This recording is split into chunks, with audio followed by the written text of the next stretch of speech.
This is Josh Emrich, and Josh is a graphic designer and illustrator with a rich background of brand building across entertainment and consumer products. He runs Emrich Office, a design and illustration studio with his wife Katie, and is designed for Disney, Netflix, Nickelodeon, and cult favorite board games like Campy Creatures and Parks. So just want to say thank you, and I'm looking forward to hearing from Josh.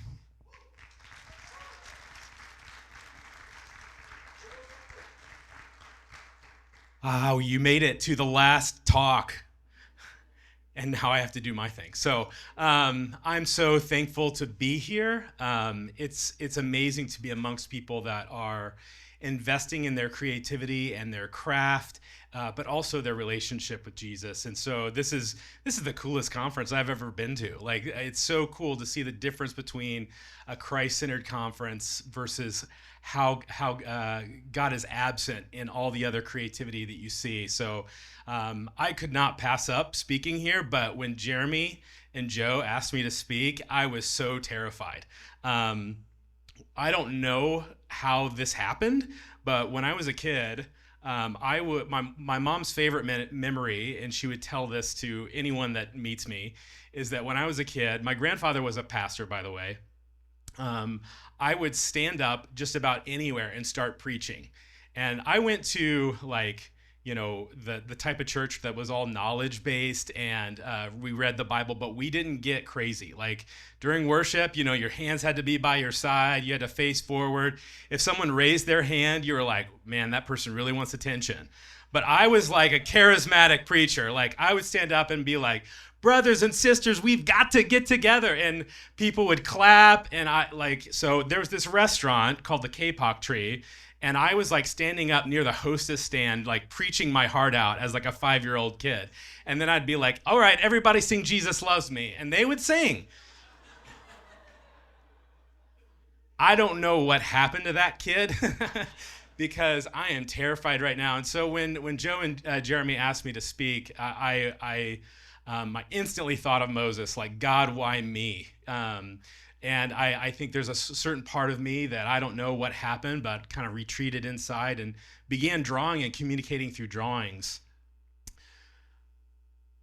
But speaking of Moses, I don't know if you all know, I'm a huge Superman fan. I grew up, that was my guy when I was growing up in the 80s. But I don't know if you know, but like Superman's story is based a little bit on the story of Moses. He's an immigrant, comes from a different culture, has a mission that he's here for. When I was a kid, I think there was a certain point where I just wanted to be Superman so much. I would draw him all the time. I even dressed like him. So at one point, this is my guy, Christopher Reeve. If I had my Superman pajamas on, I was Superman. But if I was in my street clothes, I was Clark Kent. And if my mom messed it up, she was going to be in trouble. I would get so angry. Here's those Superman pajamas. And so these are my first attempts at drawing. Like, I love what Doc said about art as being processing. And this is how I was processing my love of Superman, was just drawing him constantly.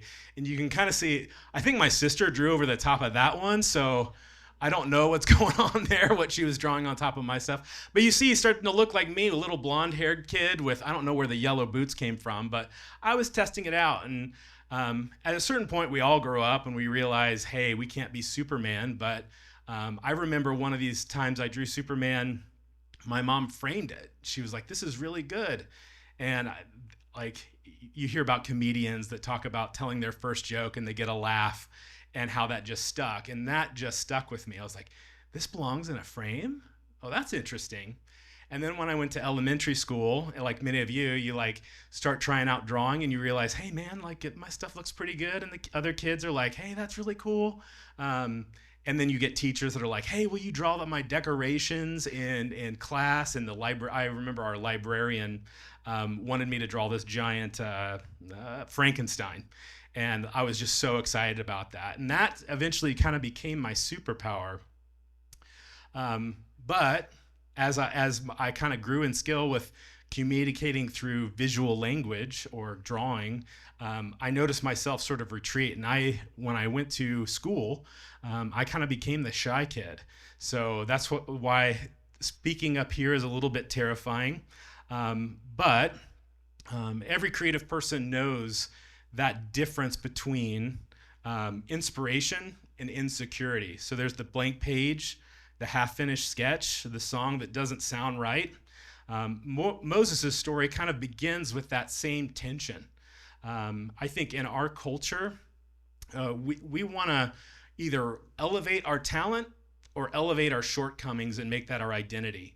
And I think that's definitely when you get into idol territory. And I see that a lot with young students and a lot of people who want to make their struggle their identity or make their talent their identity, and they don't want to really venture out of that lane and try new things. But I feel like God calls us to something larger. I think he calls us to be leaders, and he calls us as creators to be whole. It's something that I kind of do in my work in terms of being well-rounded. That's a big important thing for me. Not just being able to be good at the craft of design, but being good at the business of design, selling my ideas, making my clients feel comfortable. In order to be successful, and you guys know this, in order to be successful at your creative craft, you have to be good at a lot of other things too. But sometimes we allow insecurity to prevent us from maybe doing what God is asking us to do. So that's why I'm here. So at first, this God's vision for our life can feel impossible. But the more time we spend with him and the more time we work on our craft, the more achievable it becomes. And I think Moses is a great example of that. So, got a little Bible for you. You guys know the story of the burning bush. If you remember, when God calls Moses, he's on the run in Midian. He's just committed murder and has a strong heart of justice. And he has all this experience from being in Pharaoh's household, so he knows leadership and administration, and he has talents in those areas, but he's kind of a broken man at this point. And so he's a shepherd. He sees the burning bush, and he's curious. God calls Moses through his curiosity, and he doesn't actually call Moses until Moses actually starts walking towards the bush to see what's up. And I think many of us are kind of that way. We're called into the things that we do by curiosity. But at the same time, with what Moses was being called to do, it seemed like his weaknesses were so much heavier than what, in his mind, than his strengths. So this is often where our journey to wholeness begins. So Moses' first response is like a lot of us when he's called is, "Who am I, God? Who am I?" So he feels insignificant. How many of you guys have felt like the imposter syndrome? Like that's us. So we can relate a lot to Moses. But God answers him, and he's patient, and he answers with, "The I am will be with you." So who am I?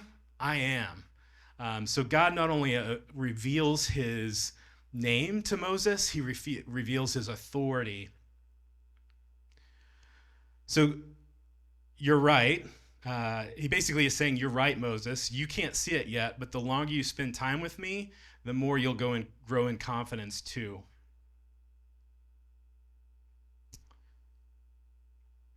The next thing he says is, "What if they don't listen to me?" It's that fear of rejection. So Moses, even though he felt Hebrew, he was also partly raised in Pharaoh's household. He had those fears of being rejected not only by the people he's for, but also the people his message is being carried to. And so God does something super creative. So Moses at this time is a shepherd, and he has a staff. And God says, "Moses, throw down your staff." And it seems like such a weird thing for God to ask him to do, and God turns the staff into a snake. Well, what's he saying? He's saying to Moses, "Look at this staff, Moses, your staff. Can you imagine what I can do through you if I can do this through a staff, the staff of a shepherd?" So God speaks directly to his fear of rejection, like, look, I'm the one that's going to be bringing the message here. You just have to deliver it. The next thing he says is the thing that I relate to is I am slow of speech. And so he feels inadequate. But God equips him. God's patient. He says, take Aaron. So not only am I going to give you community with your brother and a teammate, but you're going to see other people use their gifts as well and learn from them. And then the last thing Moses says is, God, just send someone else. So he's rejecting responsibility altogether. It's too hard. But God also meets him with patience and also accountability. So as Moses is in the desert, they're meeting together all the time. God's speaking to Moses. Moses is going back and speaking to the people. So the main point here is that God doesn't lower the calling. He strengthens the leader to help meet those needs. So at the start, God's vision for Moses seemed overwhelming, and that's often how we feel when God calls us to live out our creative lives beyond our current ability. Oftentimes we feel like we're called to do bigger and better things, but these insecurities, these things that we feel like we're not strong in, we kind of avoid. So after drawing lots of Superman and getting better, I went to college, graduated college. I went to the University of Indianapolis, just in a city over here, and started a business at the young age of 27. I had been working for a couple years as an art director, and I decided to start a firm. I thought this was the next step in my career. And they say that pride comes before the fall, and we had some success, and I was a big part of that. And we kind of became the go-to design firm for craft breweries. And I began to illustrate as well as design. There was a lot of new things I was learning. I was learning that I was really good at presenting, maybe not on stage, but maybe in front of a client. I was really good at talking to them about what their needs were and how to fulfill that. I was full of talent, but I was full of myself. But I quickly found out that it required so much more than talent. I was kind of putting my talent between myself and the people that I served, and that's a lot like Martha, isn't it? When she's serving, she kind of puts her talent, her hospitality talent, in between her and Jesus and the rest of the people there. But life happens, and no matter how good you are and how good you think you've got things set up, life happens. So there's so many things that are out of your control, and I'm a person that tries to just think things through so intentionally that how could this go wrong? But when it does, I'm kind of at a loss. So we started in 2007. You guys know what happened during the Great Recession, and so we ended up full of debt. I was pretty much broke, and I was burnt out. And I was angry at God. I was angry at myself, and I was also, our family life was a little bit in shambles. We had had 4 kids since 3 since starting the business, and I was just overwhelmed. So this was my Midian. This is when I felt like I'm on the run. I'm angry. I don't know what's going on. The life plan that I had, it's kind of blown up. But oftentimes that's when God steps in and starts to rebuild you. And I decided to partner with my wife, Katie, and just work from home.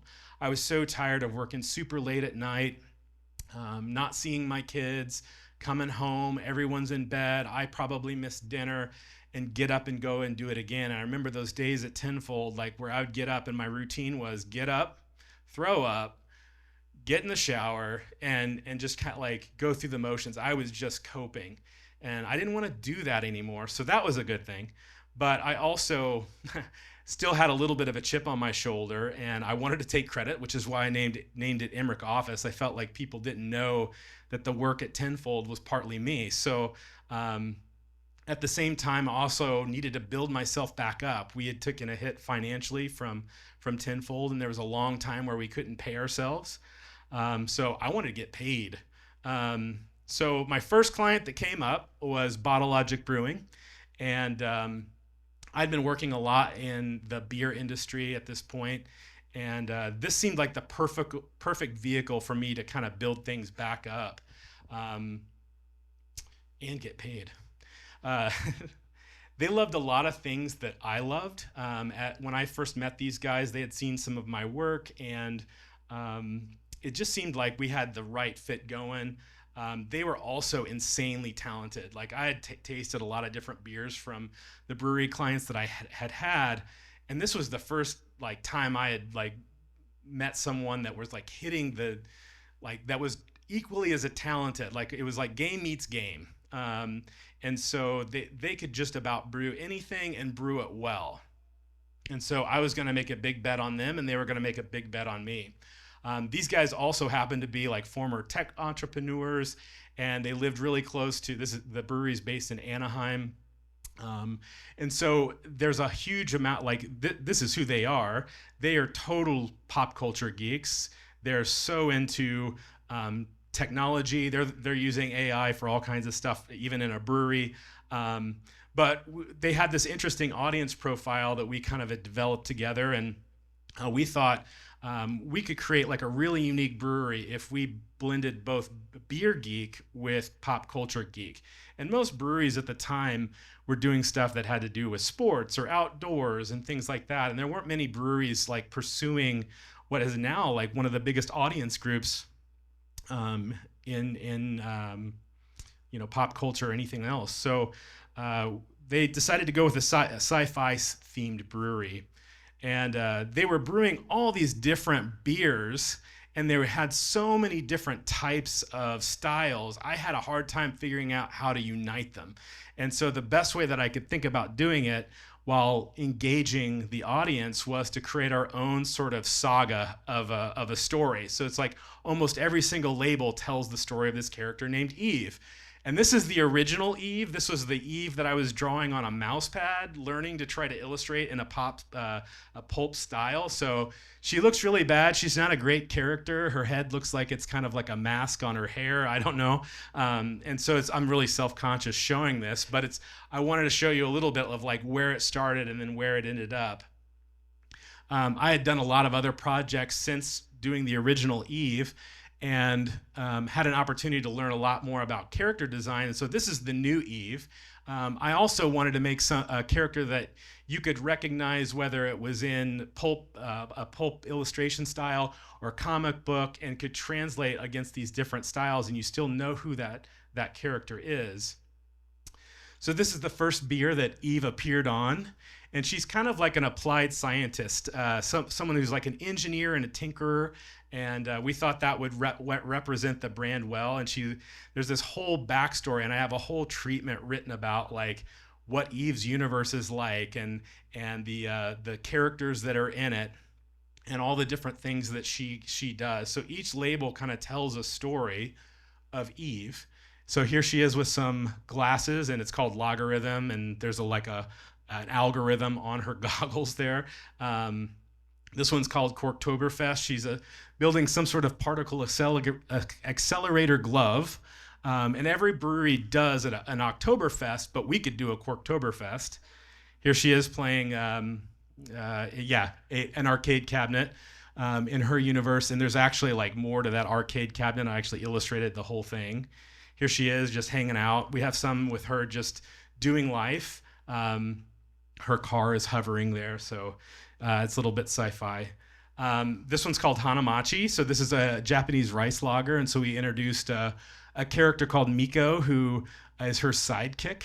And so, like as I said, each label tells a story, but we also need a villain. So this is our villain. His name is Dead March. He's a astro wraith, and so if Eve represents applied science, Dead March represents science gone too far, science in pursuit of itself with no meaning behind it. So if I'm the one developing the story, kind of what I'm saying to people is that idea of like the difference between technology that's used that makes us more human versus technology that takes us away from who we intended to be.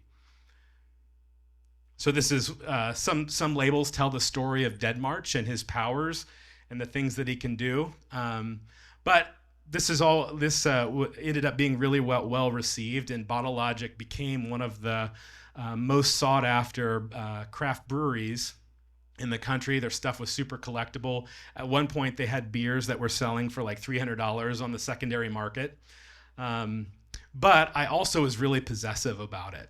And one of the things that happened over time was there was new people that came on the team. I've been working with Bottle Logic for over 13 years now, and if you've worked with anyone for 13 years, you know you've got to manage conflict well. And one of the times that I didn't was when there was a new marketing manager brought on board, and we had a meeting, and it was a creative meeting, and I felt like some pushback from her, but I felt like, all right, if you really believe in this, you should really fight for it. So I kind of challenged her, and not in a nice way. And I got a call after that meeting from one of the owners, and he said, she really feels like she can't push back against you. And I felt really bad. I just kind of sat in that for a little bit and realized, like, hey, first of all, as you guys know, this brand that we're creating doesn't belong to us. The things that we're doing, sometimes it becomes someone else's, especially if you're doing it for a client. And I just felt really convicted by that. But also, I was not making things better. Like, we're, as Christians, are supposed to elevate the room and be the person that makes things better for people. And so I was like, this is my new thing, man. I need to make things better. Anytime Lindsay comes into a meeting with me, I need to make things better for her.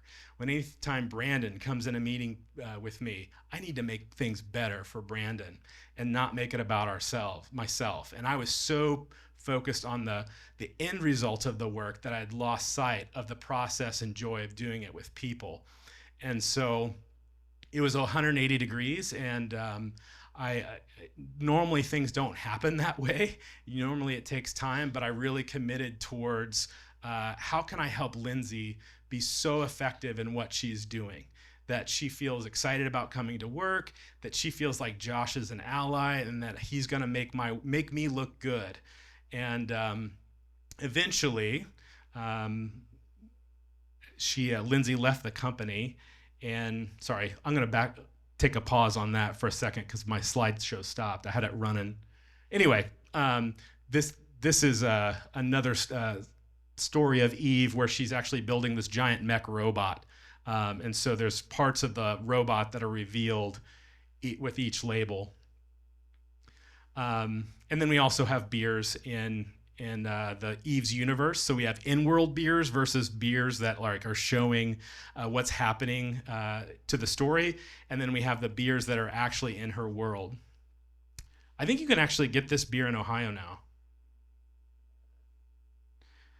This is another variant of that one called War and Peach. This particular series of beers was developed for Disney and became like the top-selling beer in the park in Disneyland. And so it actually outsold Bud Light at one point, which is really hard to do anywhere. This is one of the things that Bottle Logic's really famous for, is these barrel-aged stouts. And so this is another in-world thing where these are experiments that Eve has done, and each one sort of represents one of those. So back to Lindsay. I've been working with Lindsay for several years now, and so we've worked together on all kinds of major events, and she really became like one of the best creative partners I had had. And one day I get a call from Lindsay, and we're driving, I can't remember where, and I pick up the phone, and she said, I could tell she was in tears, and she said, I just wanted to tell you, and you're the last person I told, but today's my last day. I'm leaving Bottle Logic, and this is the hardest conversation I had to have. And I'd been putting it off because you're the best part of what I got to do here. And I didn't realize the impact I had had on Lindsay. And that just came from humbling myself and just looking out for what was in her best interest.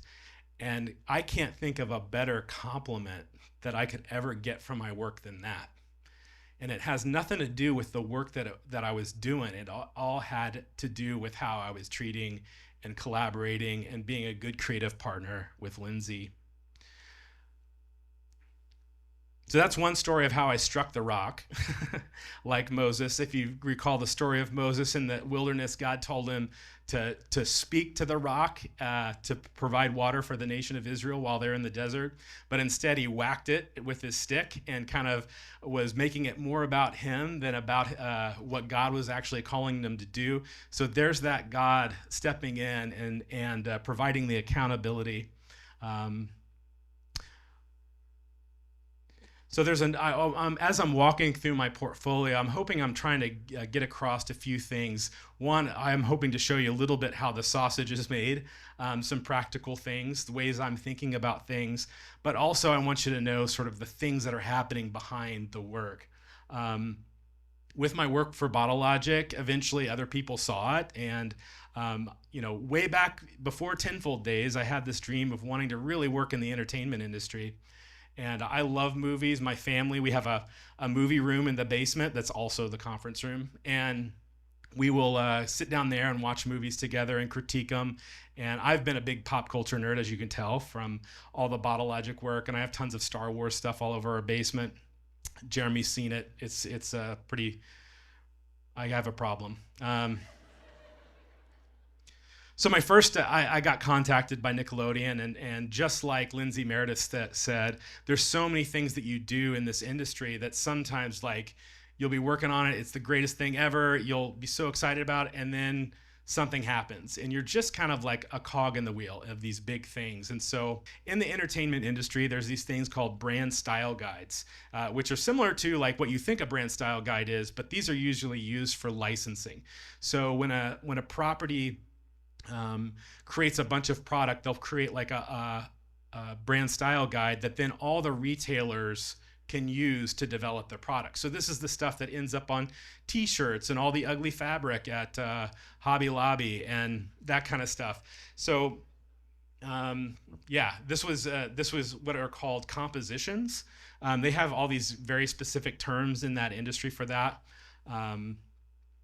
These are some nameplates, some custom type that I did for each character.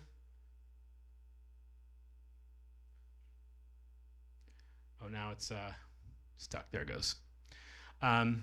This is just sort of simplifying their vehicles to create patterns. The next slide. See, I had these on time because I thought I would forget to make them go. But these are stickers that I had made, and this was kind of like my favorite part of this brand guide. But for everything that I'm showing you, there's so much more stuff that we were doing, but just didn't make the cut. This is a part of the chapter 2 of a guide. Sometimes they'll break it into 2 parts for girls and boys. But oftentimes this stuff like hardly ends up on anything. It might make stickers or whatever, but every once in a while it ends up on something kind of cool. And I thought this was kind of cool. They did some shoes for Puma with this stuff.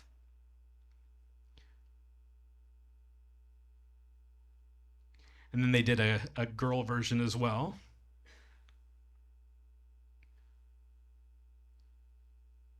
There it goes.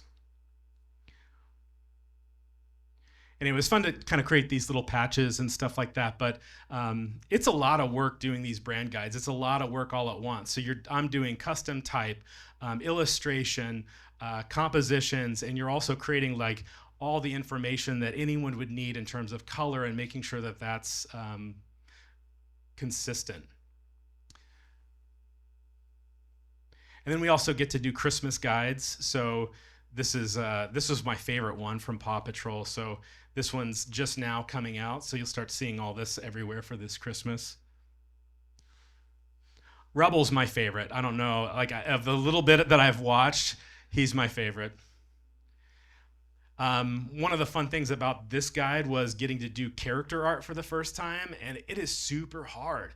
Like, there's all these rules for the characters. They're always there's things that you think like, oh, that's not a big deal. It's such a big deal. So I actually worked on that one with my daughter who's studying animation. She's so good at drawing characters. She actually did the original sketches, and then I built them out. So first time Emrich collaboration with young Emrich. We were doing a lot of wrapping paper, and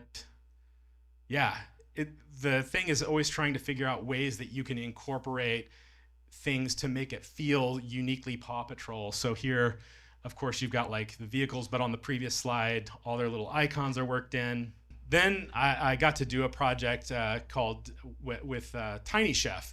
Tiny Chef is this stop motion animated influencer chef, and they treat him like a real person. Like he actually attends the meetings and is in the Zoom at the bottom, just doing stuff, not paying attention. When I started working on this project, he didn't exist. Like the show didn't exist. Like there was just some social media snippets that they had animated of him, and that's how they landed the show. But I got to work on the guide way before the show was done. So one of the fun things about that was like I had to just make stuff up. There was no content to work from. And so a lot of the work that I did ended up actually helping to inform the show. So here's some little cameos that I did. The little tiny chef and the TC at the bottom were inspired by vintage Pyrex. So this is the brand guide, actually. So we made it look like a cookbook, vintage Betty Crocker cookbook from the 60s or something. And so this is what a brand style guide looks like on the inside. So usually there's a description of the character and what he's all about so that retailers can figure out how to use him. We said it was going to be super punny today, so these were all the things that I had written because based on things I thought he would say. He kind of has like a weird accent and you can hardly understand what he says. These were little things that he's a chef, so maybe he would have things that he approves of and says this is okay. These are all little what they call patches. There's a whole bunch of these. The tiers are okay, so I'm gonna kind of like preempt myself, but the show ended up winning 2 Emmys, but it got canceled recently with the merger between Skydance and Paramount. So it was really sad to see a lot of the people laid off from that project. And again, it's like I did all this work and now it's like, what's going to happen to it? And even though like I was so excited to work in the entertainment industry, one of the difficulties is like it's changing. A lot of the things that you work on might never see the light of day, and you might have your identity really wrapped up in a project, and you might think this is, if I can just get this out, it'll be amazing. But it just kind of illustrates again, like you can be doing your best work, but it's so temporary. And what's the thing that lasts? And I don't think I would have been able to get through these projects had I not had art directors that I was really trying to love and care about on the other end. Because otherwise it can feel really kind of soul crushing when the things that you're working on, you're so excited about it and you think it's going to be amazing, ends up being canceled or the product changes or never sees the light of day, and it makes all the difference. And I don't think I would have been prepared for that had I not had that experience with Lindsay back at Bottle Logic, of learning to love the art director or the person that I'm working with and make them successful and make that the measure of a successful project.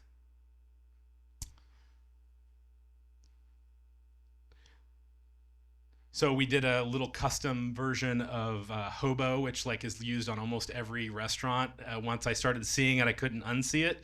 And so we made our own little version where you can set it with different weights and substitute vegetables for letters.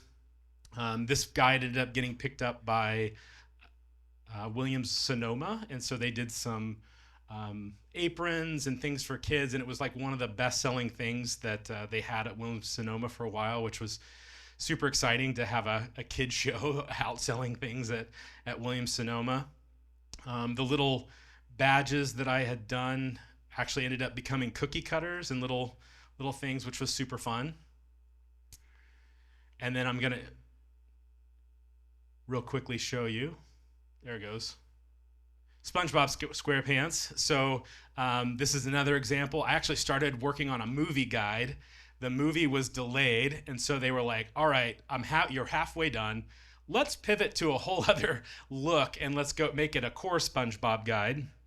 And so this is kind of what the color palette looked like, and we thought it'd be really fun. Like SpongeBob is basically like tiki and bubbles, and we thought, well, what would it be like if we used the bubble metaphor to kind of create psychedelic stuff? And this was several years ago, and so now there's a lot of stuff that feels like that. But I did a lot of custom type and did all these icons, and then this is like the bikini bottom, and this is kind of like an underworld color palette. So we've got the neon version.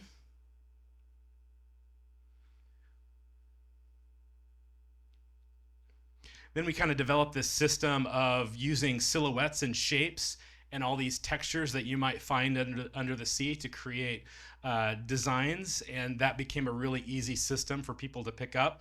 I think one of the things that's really challenging when you're doing things like this is like you also want to do things that are hopefully amazing and cool that people want to have, but you also have to make it so that other people can create stuff using the same ingredients and be on brand.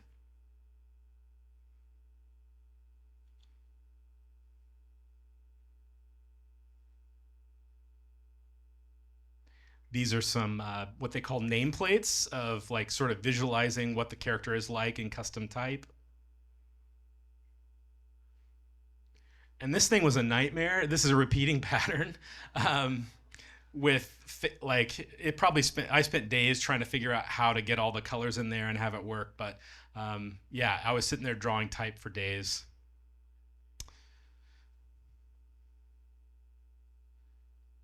So I think the main thing that I learned from that, like working in, we continue to do that, work in the entertainment industry, but I think it just has sort of become, as opposed to it being something that was an end goal in of itself, something I dreamed about doing, I started recognizing that this is like a platform.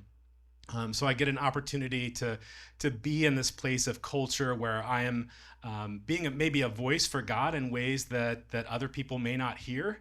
And so I don't know how that's going to play out, but it's something that like I've been thinking about and really trying to bring into the things that I'm doing.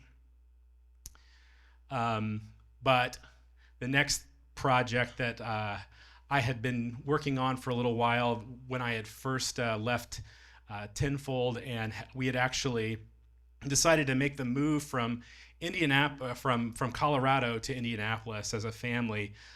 We were out in Colorado. We didn't have any help out there. You know, you want to move where grandparents can help out and all of those kind of things. But when we ended up moving, we had this dream of like what that would look like, and getting together with my parents and Katie's parents. And having dinners together every Sunday, and like them being able to watch the kids. But when we moved, the first thing that happened was my grandparents got sick, and my mom ended up becoming the power of attorney because one of my uncles unexpectedly passed away. And so there's all this family drama. And we found out like what we hoped would happen, what we thought that life would be, would not be what that was. So we're in the middle of moving, and we had moved into an apartment because our house wasn't going to be done. And I got a call from a guy at Keymaster Games, and he had seen some of the work that I had done. And this is early Eve, so I wasn't really great at illustrating yet, I feel like. And he had a game that he wanted me to work on because at the time I was the only person that was kind of playing around with this pulp fiction style, and he thought it'd be perfect for this game. And so the more I looked into it, the more that I learned. It's like, man, this is really amazing. I love how board games create community. Meanwhile, my experience with Bottle Logic had been teaching me all about hospitality. They're in the hospitality industry. They had taught me how to cook different things and introduced me to all kinds of different cuisine. And every time I go to visit them in Anaheim, we're always going over to one guy's house, and I just really loved that. And I think we started putting together several different things in our house of, hey, this isn't where we thought we would be. This is what we didn't think family life was like. I've been learning about like community through these board games, and how they bring people together. I've been learning about hospitality. And one of the things that kind of struck me was like, man, we could really, like, what if we made our own family? Like, my family is kind of messed up right now. There's a lot going on. We don't have the support that we need. We really need to be in a small group. And we also just started opening up our home. And one of the things that was great about working on board games was it was like an instant thing to do. Sometimes it can be a little difficult convincing people to invest in a board game. but that's one of the things that I really loved about the industry. And with Campy Creatures at the time, I had gone to a few conferences and with board games, and a lot of the board games kind of looked the same. They all had kind of like this Blizzard look to them, and we thought, hey man, we really could do something really unique. And it just so happens one of the owners of Keymaster was also a typographer. His name is Maddox Schuler and has Fort Foundry as one of his businesses, and so it just made it really easy to stand out in the market. And when Campy Creatures was released, it was their first big hit game. And it really helped propel them for the success that they would have later. But I think the industry took notice, and we started to see a lot more games that really took this seriously. And Campy Creatures, right after that, finally, the Universal Monsters came out with their own version of a game called Horrified. And so there's more games that started to follow what we were doing. And that was really exciting to see. Like I said, Campy Creatures was the first one that I worked on, but this one is the new version. This is volume 3, so we've done some edits over the years, and it now looks like it comes in a little VHS, which I think is super fun, as another kid of the 80s thing. The second game that I worked on was called Caper, and it's almost like if the way that I pitched it was like, what if Wes Anderson directed a stop motion heist movie set in the 1960s Europe? And so it's a little bit Pink Panther as well, because there had been a lot of heist games out there. So there's a lot of really fun ephemera. But one of the things, this is where I really kind of learned how to create characters and was doing character design in earnest for the first time.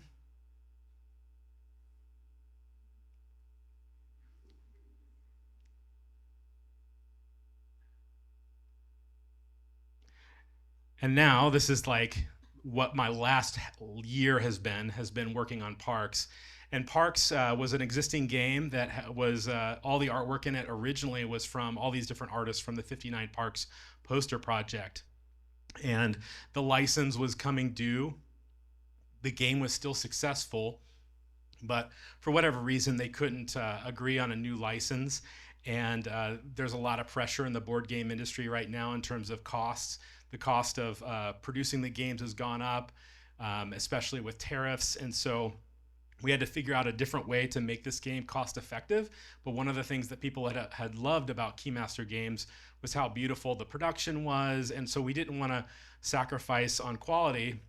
And they asked me if I'd be willing to redo the game, which was a super daunting task given like I'm just one guy, and previously it was 59 artists, or however many, not 50, 59 Parks, a bunch of artists instead of just one guy. But the more I thought about it, the more I felt like, well, what can I do that's different? Maybe the first game had a bunch of different artists and all the styles were different. What if it was more unified? What if it had a unique voice? And then, as you guys know, like whenever someone is following in the footsteps of another artist, it's really important not to like follow too closely to their footsteps, and you want to make it different. You want people to know that you're putting a different look to it. So, and I think that always starts with inspiration. So these were some of the inspiration pieces that I looked to for the illustration of all the parks. So in this version of Parks, we were going to include all 63 parks of the U.S. national parks, because for whatever reason in the previous version they couldn't fit them all in contractually or something. Instead of the cozy look that the original parks had, I thought, well, like to make it really different, let's push it into sort of the 70s, 80s outdoor aesthetic, which is really popular with things like topo designs now. Oops. So this was the cover, and we wanted to brighten everything up, make everything a little bit more bold, because one of the things we were noticing was that there was a game that was outselling Parks that had similar content, but just didn't look as good, and we thought was an inferior game, and we thought we need to really improve the shelf presence and make everything a little bit bolder and bigger. These are the little hikers that hike down the trail. We wanted to make sure that we could produce only one design instead of 2 different prints. So how can we make a hiker that works for both male and female?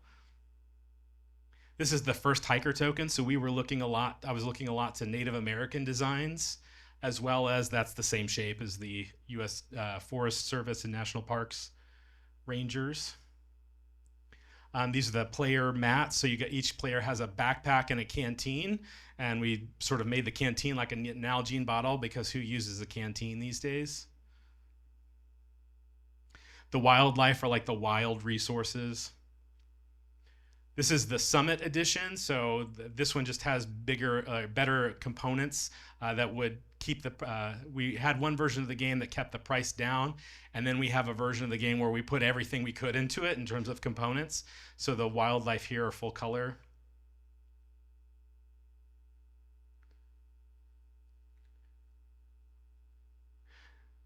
So while these are cycling through, I had worked on.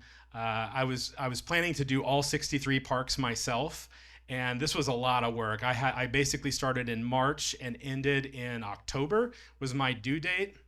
We got to the beginning of October, and I was in the middle of two guides for Disney. I was still doing my Bottle Logic work. I was illustrating these. I was at a point where I needed to complete 3 of these per week. And my wife and I were leading a Rooted group. I don't know if you're familiar with Rooted, but it's like a real intense month-long kind of Bible study and small group. And in our group, we had 2 people who were same-sex attracted, two single moms, a couple who had just came from previous divorces, had just gotten remarried, several of them new Christians. And so we're leading this intensive group while all of this is happening. And God always kind of shows up when you're at your weakest. And I had all this going on. And then all of a sudden, I had felt this feeling in my back that I'd felt one time before, and it was the worst pain ever. And it ended up being a kidney stone. And so for 2 weeks, I had a kidney stone, and I couldn't work. And so all that was put on hold. Somehow we still managed to lead the group, and in the midst of this, I just remember crying out to God. I had to stay home from church because I didn't think I could make it through, and they were singing "Firm Foundation." If you're familiar with that song, the rock on which I stand, it's based on the sinking sand, and all I could think of is God, I'm just standing on you. I'm just standing on you. I'm just standing on you. And my wife in that time had been observing this and seeing me in the past and how I had reacted to that much work and that much stress. And she said, I've never seen you handle this so well. And at the same time, I felt I have never felt like I am so out of control. And so I think when God displays his best powers when we're at our weakest. And I don't think I could have led that group as well as I had I actually not been at our weakest.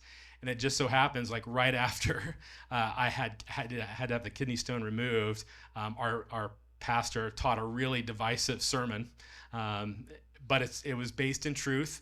But there was a lot of people who really didn't like it, and I knew that this was going to affect our group. And so while trying to complete this project, we had to lead that group to the end, and we convinced everyone to finish the group, even though many of them ended up leaving and going to a different church or attending something else. We were kind of just there to be obedient, and we still talked to all those people, and it was amazing, and it turned out great. I don't know how that happened. It's totally a God thing. But I realized I couldn't also complete all 63 parks. So I ended up hiring another artist who is amazing. Her name is Lisk Fing, and she helped me finish the last 13 parks that I had on the list. And it was, again, another one of those things of dying to myself. I'm not going to finish all 63. How can I lead Lisk well and help her do the best work that she can do? And then the game came out, and with anything that comes out on the internet, people either love it or hate it, and it was hyperbolic. Some people this is the best thing ever, and other people were why did they change it? These people should die. And so at the end of the day, it's my experience from that was seeing God come through. It wasn't what people thought of it, whether it was good or bad or whatever. But real quickly, I want to talk about the projects that I'm most excited now and where I've seen God using me and working through me through the work that I've been doing and the ways that I've been seeing him renovate the areas of my heart. So fatherhood, I'm now a dad of almost two college students and two high school students. And one of the things that's really changed is my perspective on parenting. And I think I've gone from a person like when you're a dad of young children, you're just saying like, hey, just do what I say. And when you become a parent of young adults, it's very different. And I was talking with a friend who happened to be a coach for the Pacers, and he was saying, these guys make more money than I do. They are way more talented than I ever was. He also played college basketball at a high level, and they could have me fired. Like I'm there to serve them. And so it really got me thinking about how I'm going to parent, because my kids at a certain point don't have to listen to me. They should, I hope, but I think there's a certain point where it's like I need to be a person of influence in their life as opposed to a person who tells them what to do. And I think this is what God was also doing with Moses, but also what Moses went on to do with the people of Israel. So the first question you have to be in order to be a person of influence, whether you're working with your clients, collaborators, or whatever, is you have to answer the question for them, do you actually care about them? Do you care about me, is what they're asking. So in order to do that, you have to build relationship. The next question they ask is, can they help me? And you actually have to deliver results. Can you deliver practical results, and can you provide wisdom? And then whose interests do they serve? Are they working in my best interest, or are they working for themselves? Or do they have ulterior motives? And that requires gaining trust. So those are the things that I'm trying to do with each client, but it's also helping me to be a better dad, a better small group leader. So we have a couples group that Katie and I are involved in, and we've been with this group for, I don't know, almost 10 years now. And we just handed over leadership of the group to another couple. And it's been amazing to see how God has changed the lives of the people in the group. And I just got to baptize one of the guys in the group for the first time, which was an amazing experience to baptize not someone who's just like your kid or something like that, but to baptize someone that you've actually walked with for a while. And it was super meaningful. And I didn't know this, but the day that we were going to baptize him, he said, like, my dad died at a really young age. You'd think I would have learned that in small group, but it had never come up. And like, it was just amazing to be there on that day and talk to him and realize, hey, like I got to be someone's spiritual father, and how amazing that was. And that wasn't because of anything I was doing. It was just because I was obedient to God. And most days I didn't want to lead small group, but I was obedient. We also volunteer with our youth department at our church, and we have a thing called Midweek, and we absolutely love it. It's super fun. It's super scary because like middle schoolers are scary, and they're a handful. But like I also think like sometimes my work, like being able to do the things that I'm doing, I'm showing them, hopefully modeling to them that you can be doing really cool things as a Christian. And you shouldn't be afraid of going into the world, not being of the world, but being for the world in the way that Jesus wants you to be. We also, from that, we realized we were leading a lot of other leaders in the group, and so we started a young adults group. And we actually, when we were meeting with Jeremy and his family last spring, I think, or last fall, we were talking to Faith, and she was talking about this group that they have at their church, and it's all these young adults that get together on GroupMe and plan things. And she said it was just started by a couple who opened up their home. And man, that was so encouraging, like this huge group with like 70 or 80 some people in it for young adults that was just started by an older couple, a couple in a place of safety and people of peace that opened up their home, and God did something with it. So we were encouraged by that. So we kind of did the same, and now we have 85 people in a group chat, and maybe only 15 show up to certain events, but we're there for it. We're going to keep going each week.